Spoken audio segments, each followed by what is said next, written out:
Hi, this is Jenny Langley, author of the new Maudsley Training Manual, and in this video we're looking at exercise 3, which is from module 3, looks at the animal metaphors. So module 3 is all about interpersonal relationships within the family and the impact that the eating disorder can have on the family dynamic. So typically carers arrive at the workshop saying nothing works, and my loved one's behaving like a monster, we're terrified of making things worse, we're treading on eggshells, we're tiptoeing around, and we just need some help. So the first key message for carers is, if something is working, carry on doing it. So it doesn't matter which animal metaphor it seems like. If it's working, carry on doing it. If it stops working, or it's never worked in the first place, then think about making some changes. And of course, who is the one person that you can change? It's yourself. So you can make changes to your own behaviour much more easily than you can persuade somebody else to make changes. So the animal metaphors are a light-hearted way of looking at carers' instinctive reactions to a loved one when they're very highly emotional, very highly anxious, or they're just because they're ill. So let's start with the emotional animal metaphors. So we have the ostrich and the jellyfish. So the ostrich typically will turn a blind eye.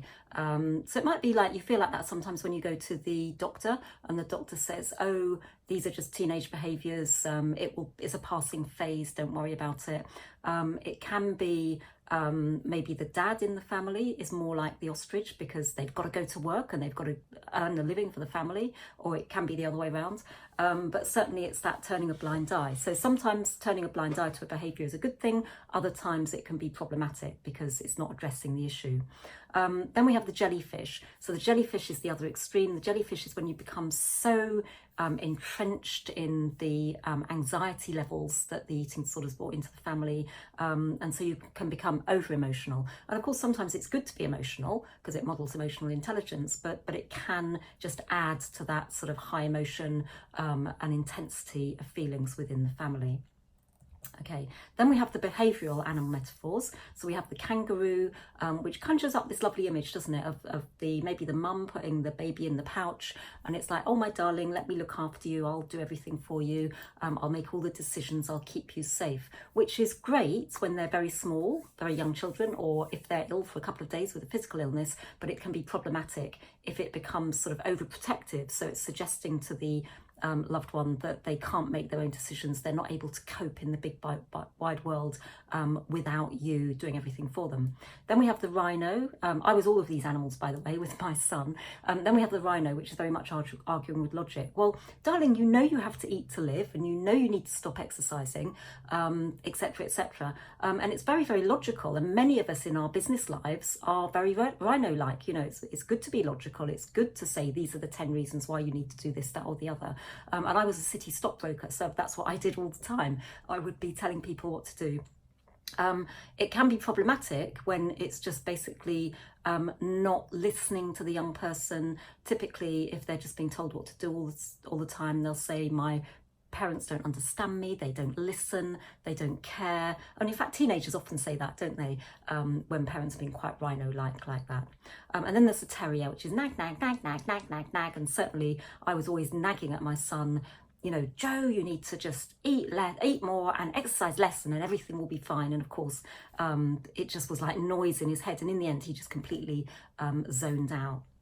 So the idea is that if any of those carer reactions, you're noticing that they're proving problematic, they're not really helping you to move forward, then consider one of these more emotionally regulated animal metaphors. So first of all, we have the pod of dolphins. So this is a lovely image. You've got a pod of dolphins swimming along, and one of the small dolphins, a baby dolphin, goes swimming out into the danger zone, and then somebody within the pod, not necessarily the mum or the dad, will swim outside and gently nudge them back in, maybe swimming ahead for a little bit to start with, but then coming along behind them and just making sure that they're getting a little nudge if they're going back out into the danger zone, and so believing that they can swim back into safety of their own accord.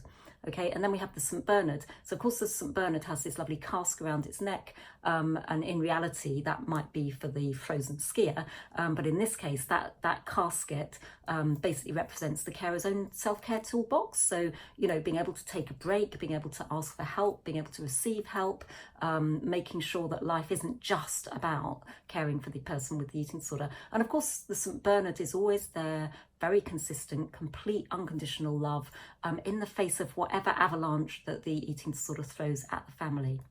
And then finally, we have this metaphor of the herd of elephants, which a dad introduced to us actually a few years ago.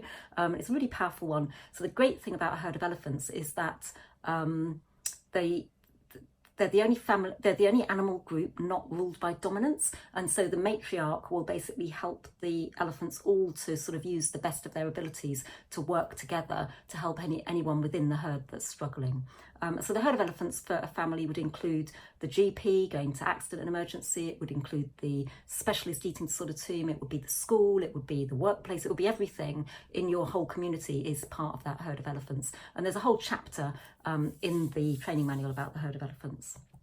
Okay, carers quite often come up with their own suggestions as well. They say, oh, I feel like I'm a headless chicken, I'm just running around, just going backwards and forwards and not achieving anything, or I feel like I'm a rabbit in the headlights, frozen with fear, don't know what to do.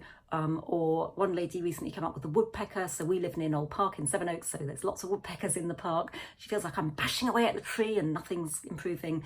And then another carer said, I feel like a sloth hanging on by my fingertips and not really able to go anywhere. So it's just a really good light-hearted way to consider how am I responding to the eating disorder.